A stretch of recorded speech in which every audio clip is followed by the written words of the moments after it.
All right. Well, hey, everyone. Welcome. It is now 1 o'clock Eastern Time. Welcome to the Optimizing Program pages for today's online graduate students mini masterclass.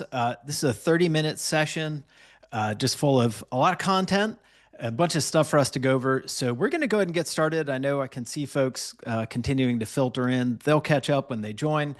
Yeah, but I would like to do my best to end on time. So I'm Jared Smith. I'm the SVP of Strategy at Echo Delta. And very briefly, if you're not familiar with Echo Delta, we are a full service enrollment marketing and consulting firm for higher education. If you find yourself looking to expand your agency network, you can find out more about us at echodelta.co. So that's enough, I think, of a commercial break. Let's dive into what's ahead this afternoon.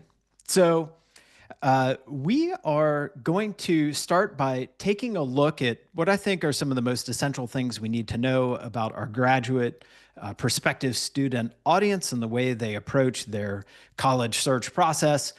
Then we're going to take a look at about a half dozen major areas that we believe are super important for every graduate online program page on your website. I'm going to give you lots of examples and some very specific tips where we think that really makes sense. And then we'll wrap up with some Q&A at the end. If we need to, I'm happy to stick around after the 30-minute mark to answer any lingering questions that you have. By the way, we do have chat enabled. We'll do a tiny bit of audience participation here partway through, and we also have Q&A answered. So if you want to submit a question as we go along, encourage you to do that, and we'll make sure I do my very best to answer any questions that come up along the way. So let's dive in. So I think that even if you work exclusively in graduate recruitment every single day, I still think, when we start a webinar like this, it's really helpful to just kind of re-ground ourselves in the fundamentals of the audience. In this case, our prospective online graduate students. And what's super interesting to me about online graduate students, and my wife is one of them, is that these are working adults, right? These are people who have a busy life outside of school.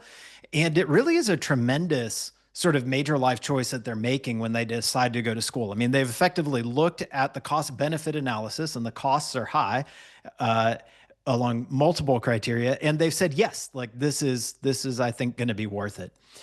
As a group, their motivations are kind of interesting and nuanced. So when we survey online grad students, yes, you will find folks that say, I really want to increase my earning potential.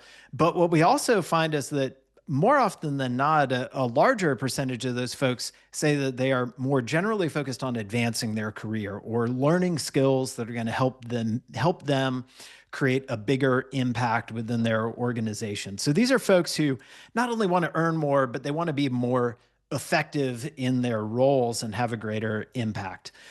We also find that in many cases, for a lot of these folks, going to graduate school outside of their career ambitions is also partly about a personal ambition, and sort of for a lot of folks, sort of a bucket list to earn their master's or earn their PhD.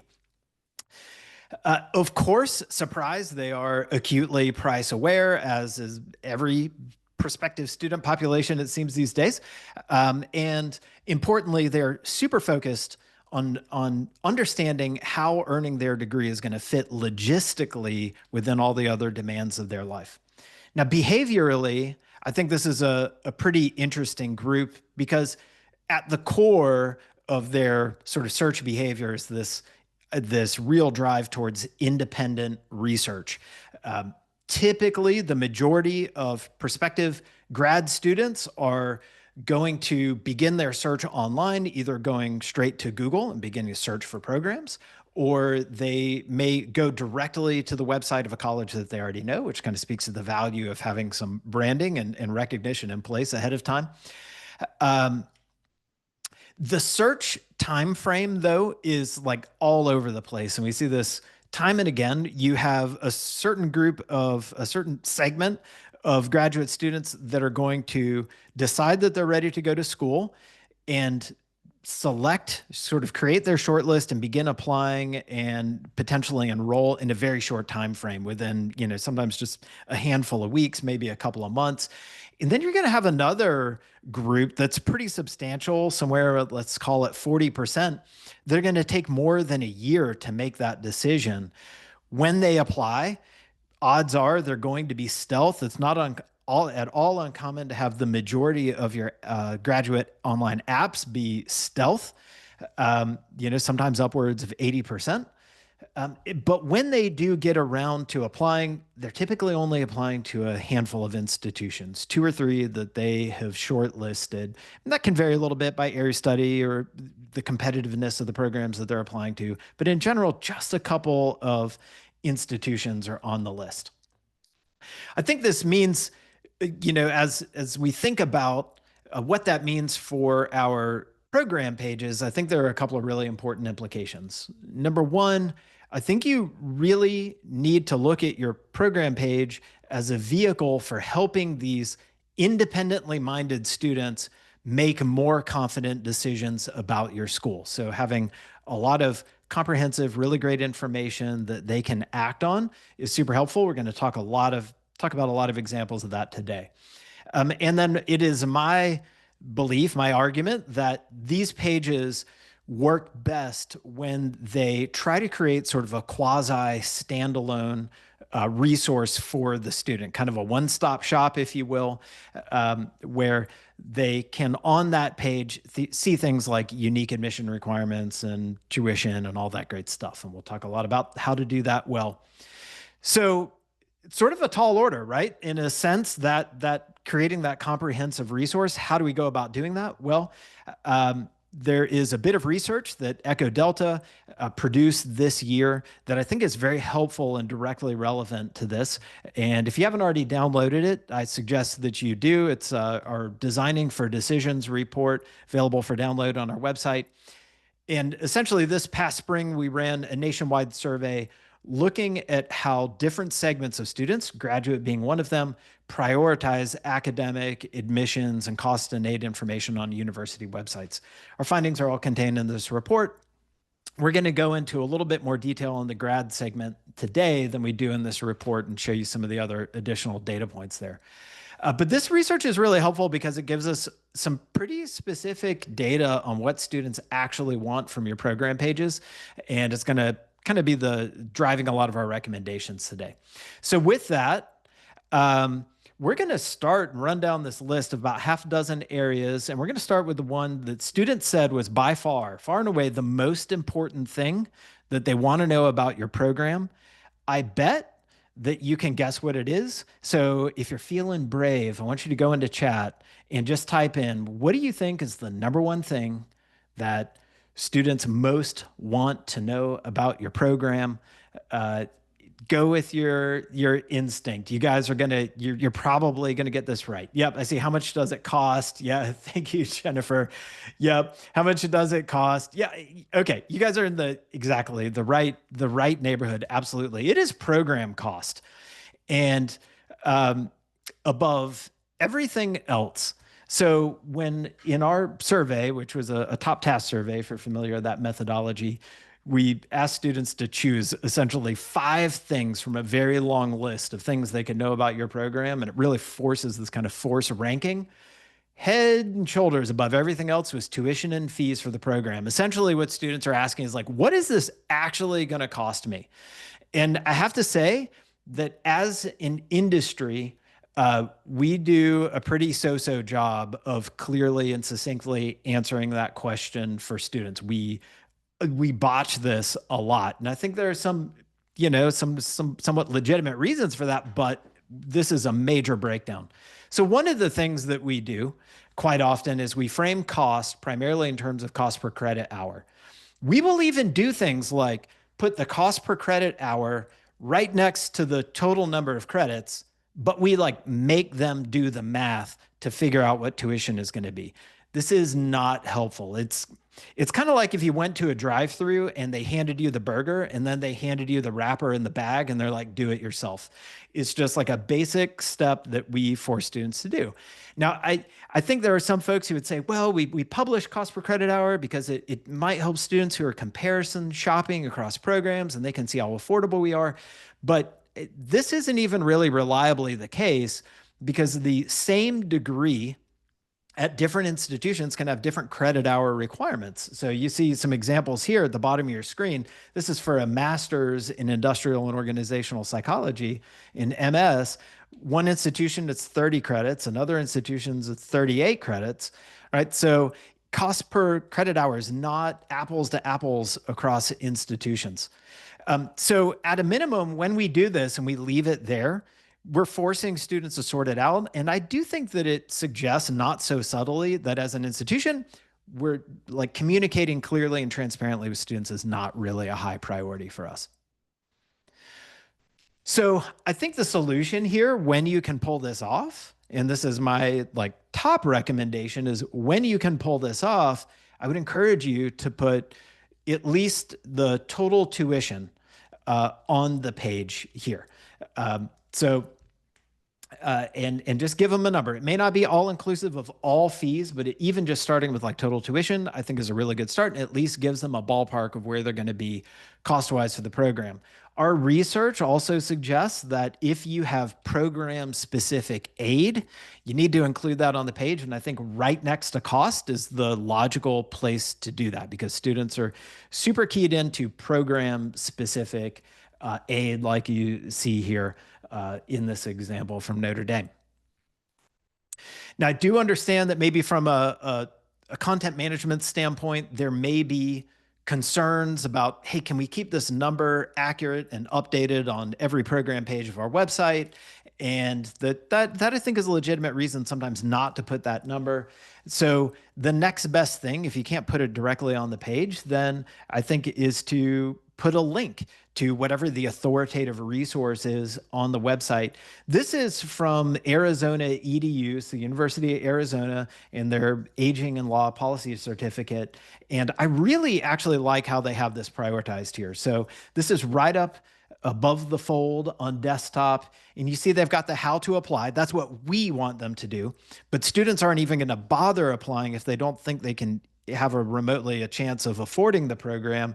So I do think this understand cost and aid link is actually very properly prioritized here on this page. Now, if you provide a link, you just have to be super mindful of what that experience is on the other side of the link and what are they getting. And you can use it yourself, but I think so much better is actually watch a student actually use this link and see what they have to say about it. In this case, this is what you're taken to. You get to this page, which is nicely formatted. It's got some clear headings. The information is kind of chunked in a fairly scannable way, but I would still give this sort of a B- in terms of ability to understand what are the costs of going to this program. So right up here at the top, the student encounters this page that says costs and fees. They scan down this list of links, and the first thing they hit that seems kind of maybe potentially relevant is graduate student tuition and fees chart. All right. And then if they continue to read further down, then the next down here is this estimated cost of attendance, which actually is probably the most helpful sort of thing. That actually is going to answer their question, but it's farther down the page. So again, put ourselves in the mind of that graduate student who maybe it's like 9:45, right? And they are folding laundry and they got the kids to bed and they're like, hey, I've got a minute. Let me pull up this program on my phone. It looked kind of interesting. How much is it going to cost? Are they really in a mindset where they're going to carefully read this page? Maybe, maybe not. If they click on that first link that I have highlighted here, this is what they get to. Like this, this is like what I call like a informational rabbit hole or cul-de-sac. It's like I landed here. Ooh, this is not very helpful. Not what I was hoping to find. Is this it? I guess I better back out and go to the sort of check out one of these other links. So this is not ideal from a user experience, sort of user flow standpoint. One option that I do see coming up a lot, and I think this could be really helpful when you have a lot of different factors that could determine, um, fees and tuition, and you want to sort of manage that elegantly from a user experience, but also be able to manage that data accurately on the back end is something like a calculator. I've seen a lot of different versions of these. This is from Bowling Green State, and I think this is pretty good. It's got some pretty easy to answer questions, and then it at least gives you your cost by semester. I would rather have the total program cost, but like this does fold in some fees and attempt to give you a more um, uh, comprehensive answer. So I see I've got a question here, I think from Chris Hardy. He said, we have several grad programs with multiple entry points. And a standalone grad program. Explaining all that on one program page can get pretty confusing. Do you have any tips, practices? Yeah, I think this is maybe where something like a calculator, and Chris, I know you all are pretty sophisticated in the way that you all run your website and think about user experience. I think this is where maybe something with a calculator could allow you to account for some of those variations. The University of North Dakota, UND.edu, has sort of a cost calculator that they use. It just gives you cost per credit hour, which you guys already know how I feel about that. But it does have like a series of questions that kind of might help narrow into the specific circumstances of a student. That might be a way to approach that. Okay. So great question. Keep them coming. Another sort of area to that students tell us is super important to them are what we would call fit with life considerations. So this is kind of what I've labeled them, but essentially these are things that this is helping the student answer, how am I going to fit this sort of into my life? The three most important things that they tell us they're looking for are average time to complete the program. A very, very close second is modality. And then sort of the distant one down at the bottom of the list is this asynchronous or synchronous? Is this live or recorded classes? So these sorts of things are super important and not always, surprisingly, not always adequately and clearly answered on graduate program pages. I know because I've looked at a lot of them, and I've looked at some of the pages of folks that register for the webinar. And this is like hit and miss territory. So, my recommendation is that you get the total length of the program above the fold on desktop. It's that important. And that you talk about it in the most universally understood terms possible, which is going to be either months or years. So I see schools that talk about it. They talk about program length in terms of credit hours. They talk about it in terms of semesters, which is, again, not necessarily super helpful. They talk about it in terms of course length. It's a 15-week course length or something like that. Also, not the most helpful way to answer this question. Months or years. So you can do those other things, but always include months or years. Purdue, their law school here, where this page is pulled from, has done another interesting sort of twist on that. They show program effort per week. So about how many hours per week can you expect to spend in this program? We did survey this. We included this as an option that students could sort of vote for and tell us is important. And what we found is like it had moderate interest, but really total length is what they're super concerned with. Modality. So modality, you have got to be like crystal clear about modality. It seems so simple, but sometimes this is not always the case. Modality is one of those, our research suggests that this is kind of like an early gate for a lot of students. They are going to be scanning their options and early on in their search process, looking for modality is one of the highest priorities they have. I would suggest that you put this in your H1, that you also include it in a call out or do both. They're doing both in this, and that you make sure this passes what I call the 10-foot test. So you pull up your website, you step back 10 feet from your monitor, and it's like, is the modality ultra clear? Now, the question of like synchronous, asynchronous is a lesser priority, but still important for students. So this is an area of moderate interest to a lot of students. I would encourage you, if your classes are synchronous or asynchronous, talk about it, but ditch the institutional lingo. Do not say our classes are asynchronous. Talk about it like someone who does not work in higher education, and you can use more friendly language like learn around your schedule, or here, this is from Western Governors, study on your own schedule, no required login times, no set class times. This is the way you want to talk about it, not synchronous, asynchronous. Now, with regard to admissions details, students tell us that there are really three particularly important things that they want to know about the program. They want to know the admissions criteria, they want to know the application requirements, and the application deadlines. So I think, where I've been telling you, hey, modality, hey, course length, these things need to be above the fold. This starts to get us into territory where it's not so much does it need to be above the fold, it just needs to be on the page and clearly labeled, whether that's an accordion down at the bottom, whether that's a section midway down the page. I don't think it really matters that much, or at least I don't have a lot of data to back up that it matters a ton. So here, University of North Dakota website I just mentioned earlier, under their sort of program snapshot, they have the application requirements right there, nice and easy to apply right next to their tuition and aid. Again, I think that's very appropriately prioritized. And if you click through that, you get this page that is very, very straightforward, and easy to understand. Deadlines is an area where I see some opportunity for improvement across a lot of pages. So again, we have these graduate students who are leading busy lives outside of school. They are planning ahead for what their education might look like. So I think publishing the application and start times on your website is super, super helpful.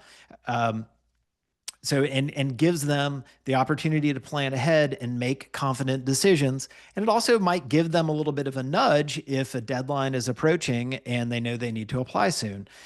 It also, I think, helps with comparison shopping, right? This program starts earlier. I want to jump in on that one, that sort of thing.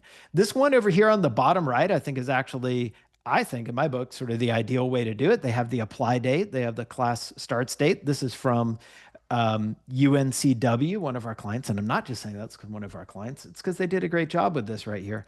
I also really like, I didn't include it in the screenshot, but this little link to view the full calendar. So if you expand that, then it gives you a look of multiple start terms ahead, which I think is super sharp and is, again, very helpful for those students who are looking to plan. So I really like the economy and the clarity of what they're doing here. Very helpful. Okay. Another element that is related to admissions that we didn't talk about, and it didn't make it into sort of the tippy top list of things that students prioritize most, but I think it's something you ought to consider in your pages, are class profiles. So we know that our graduate students, in many cases, they are sizing up the odds of, can I get into this program? And especially, I think if your institution may have a reputation, or this program has a reputation of being particularly selective, then I think doing something like a class profile is helpful and can give them a sense of what the competitiveness might be to get into that program. Even if your school is less selective, or this particular program is less selective, I still think that it can be a way to differentiate the program and to allow students to envision what their peers are going to be like and the sort of alumni network they might have after the program. So I think this is great, and something that's sort of underutilized on a lot of programs could be really helpful. Now, not surprisingly, number 5 on our list is curriculum. Students, these are graduate students. They are intensely interested in the actual courses and the nature of the academic experience they're going to have. It's not rated as high as modality or the cost of the program, but once they kind of get past those early hurdles, then they're going to start digging into the meat of what is this program specifically. And they tell us, hey, we want course descriptions. We want to know what's required. So here, I think what your goal is on the program page itself is to provide something that is comprehensive, helps them understand the full broad sort of experience they're going to get, but that is less detailed and easier to digest than your course catalog. So good example here It's a institution that does a pretty good job with this is Western Governors. So they have sort of this overview of this is from their Masters of Education Leadership. They've got a good overview of the program. They list all 13 courses. There are no electives, it doesn't look like in this program, but I think you would want to call out electives versus core in this. And then you look at the descriptions. I've got the top one expanded here for their leadership of curriculum design. This is, a pretty meaty description.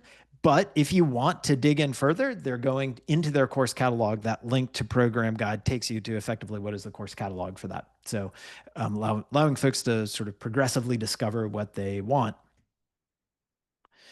Now, in terms of conveying program quality, this is kind of interesting. So in our survey, we included a bunch of things that could help convey program quality. What our graduate students told us is more important than anything else is the accreditation status of your program. So, and not the most exciting thing. And honestly, I think for the most part, we all do a pretty good job of putting on the accreditation status of the program. Obviously, our accrediting bodies have different requirements of what needs to go on the page. And as long as you're adhering to those requirements, outside of that, I don't think it really much matters where that falls along the page. Top of the page, bottom of the page, it just needs to be there, and it's a box they're looking to check. Now, beyond accreditation status, what are some other things you might consider? Well, based on our data, there are a few other things you could consider that would be very helpful. So you see right up here, this is how students ranked a variety of different things from faculty credentials to program rankings. I want you to note what's down at the bottom of this list. Program rankings and national recognition, median salaries for occupations related to the program, and employment projections. So basically the kind of stuff that we love to put on our program pages, these little industry widgets, or look, we got Princeton Review thinks we're great, or we got rated by some random website, and look how great we are. The students tell us this isn't really what they're actually looking for. Outside of accreditation status, what they really want to know is student satisfaction with the program. This is something that is like a huge, I think, untapped opportunity. Very few schools say anything about whether the people in their programs, their graduates, would do it all over again if they could.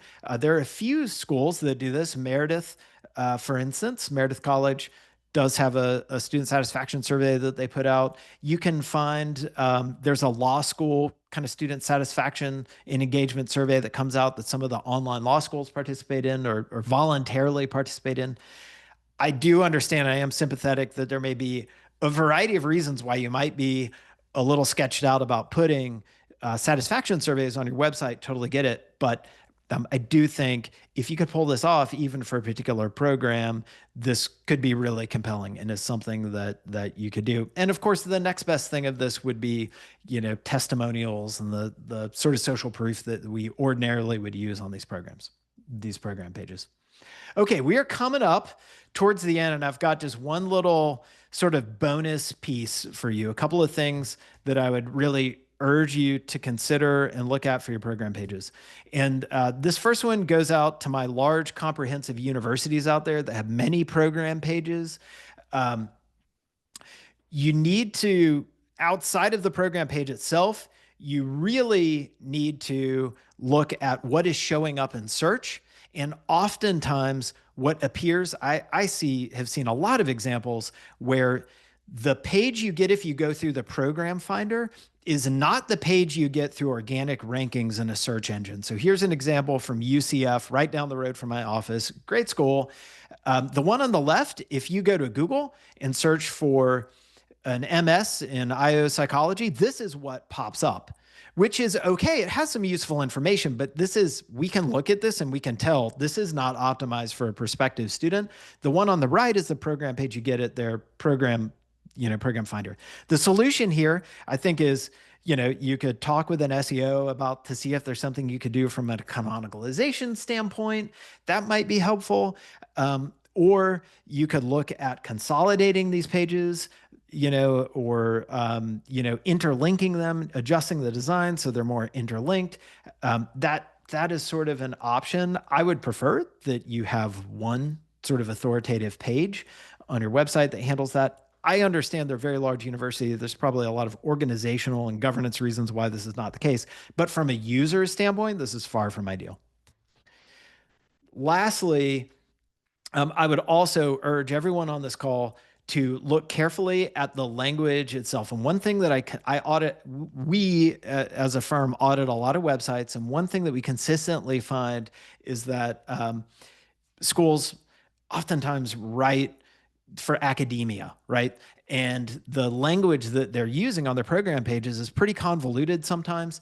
This research shows this is pretty taxing on like short-term memory. Like you're asking someone who may not have a lot of time and attention to put on this program page to sort through really dense content. So what I would urge you to do is like go to a tool like Hemingway app, bulk sort of analyze your the copy on your program pages. And I would say ideally you want to shoot for a couple of grade levels below where your audience is. This is not going to be insulting to them. They will appreciate the clarity. They will appreciate the lack of jargon. Usability research shows even highly educated audiences just appreciate really straightforward language because frankly, it's easier to understand. So with that, I know I've kind of fire hosed a lot of stuff at you. One last little thing, if you are looking for some outside help on auditing your website, this is something that we do, and we'd be happy to talk to you about. Feel free to check it out on our website. You can go to echodelta.co/audit, and we're happy to analyze for you. So with that, y'all, thanks for this blitz of information. I'm going to stick around, see if there are any other questions you want to answer. Thank you. Thank you, Tommy. Thank you, Chris. I'm glad you enjoyed the information. I see Jennifer asks, would a testimonial quote work to address student satisfaction, or does it need to be survey data? This is a great question. I think the testimonial quote and videos and that sort of thing, I think are great. And I would love to have those. I think also, though, being able to say something like 95% of our graduates would do this program again if they had the opportunity to, would be awesome. In our work, we do a lot of brand perception research, and we come across schools who have amazing NPS scores, who have amazing, when we ask the question, would you attend this college again? You have like outstanding, well above average numbers. And so I think even being able to do that for a program to say, yeah, most of our grads would totally do this program again, I think would be a little more compelling and different than what they're going to see on other program pages.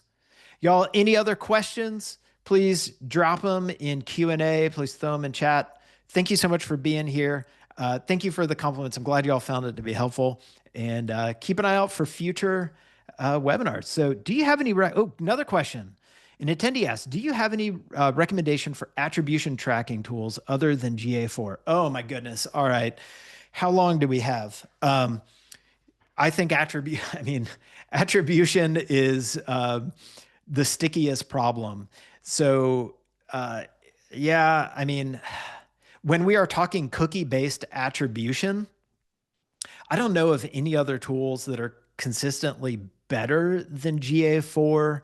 When we use tools like a HubSpot or something like that, that might provide its own analytics, but cookie-based tracking is pretty poopy, to be honest, and super incomplete. One thing that we've tried experimenting with is using non-cookie based tools, using things like media mix modeling. The tricky part with that, where essentially, if you're not familiar, you're using statistical analysis to understand what are the factors that are driving a particular outcome, like app starts or inquiries, things like that. The problem with those is you have to operate at a really significant scale in terms of, say, like your advertising budget. And you have to, it's going to be really hard to sort that out on a program level. It's not the right tool. So I wish I had a silver bullet. If you figure this out, please, let me know. send me an email so I can look really smart. Will we get an e-version of this presentation post-event? Yeah, so you are going to get uh, a link to the recording and a link to the files, and I think also a link to the research that we shared. So all that will be coming pretty soon in your inbox. Keep an eye out for it. Let's see.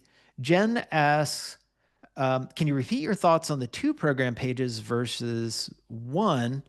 Um, yeah, absolutely. So going back to this example, Jen, I think what you're asking for is this example with UCF. So they have two really decently robust pages on the same degree program, separate URLs. One's on a sciences subdomain, one's on the main like edu.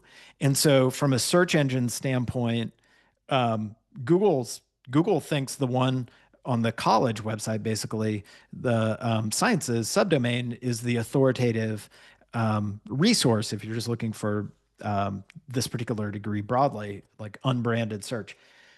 So that's sort of problematic. You might be able to do something like canonicalization and the behind the scenes to tell Google, hey, this program, this one on the right is the authoritative resource, but that may or may not work. So in that case, ideally what you would have is just one URL that is the authoritative URL for that program, and there's nothing else they could get confused with. That would be the ideal answer. I realize why that might be difficult for a school like UCF that has like it's a giant school with a gazillion programs, and I'm sure there's a lot of internal politics that make that difficult. But from a user's perspective, really we want one authoritative URL so there's no confusion. Did get another question here from Troy. He says, I saw faculty and their research interests were on the list, but in the mid-range of importance, would you suggest linking to those with the general faculty link, letting the visitor explore themselves rather than faculty names, photos on the program page itself? Then it seems to come up a lot, and grad students want to see faculty. Yeah. So I really think this is one of those your mileage may vary pieces. So if your program is really geared towards students who are looking to do research, who are going into academia. My wife is on that track. They're looking to get in academia. Then, yeah, I think the research interests, super important. Showcasing faculty on the program page can be very helpful and making it easy to discover what their research interests are. On the other hand, if this is a program really geared towards those working adults who are not looking to go into academia, and admission to the program does not hinge on your interests aligning with the research interests of faculty, then I would say this is significantly less important and something that students aren't looking about. So I hope that helps. Nathan asks, some of the SEO, GEO starts to feel like we're chasing our tails. Oh, for the love. Yes, it does. Lots of experts, but no consensus a lot of times. What are your top three reminders to keep us from losing our minds in the midst of this? Okay. So, oh man, my heart goes out to you. Yeah, there's a lot of hype and nonsense around the GEO stuff. I think the one thing that made sense to me, I was talking with a CEO of a tech company who does a lot of work in search. And I brought this up. I'm like, how does GEO impact your product? And he's like, well, at the end of the day, the ChatGPT or whatever it is that you're using, it's opening up a browser and it's going to search and it's looking at what's there. So I think a lot of the classic stuff that has mattered, expertise, authority, trustworthiness, like the EAT sort of thing, that all still matters. That has not been thrown out the window. I do think what appears to be more useful or more of a factor than it was in the past is like the total digital footprint of your brand outside of your EDU. So like, do you have a podcast? You know, is your brand being mentioned in lots of places, not just, but that mattered also in regular classic SEO and vanilla SEO. That still was a factor. So, my answer to you is I think there are a lot of people who have a vested interest in telling it's like completely different, throw out the rule book. I'm skeptical that that's actually the case, at least yet. So I hope that helps, Nathan. That's my honest answer. Y'all, great questions. Thank you so much. Appreciate your time. And if you have anything that comes up, reach out to me on LinkedIn or send me an email. I'd love to chat with you. And yeah, thanks, y'all. Have a great afternoon. The recording will be in the mail shortly.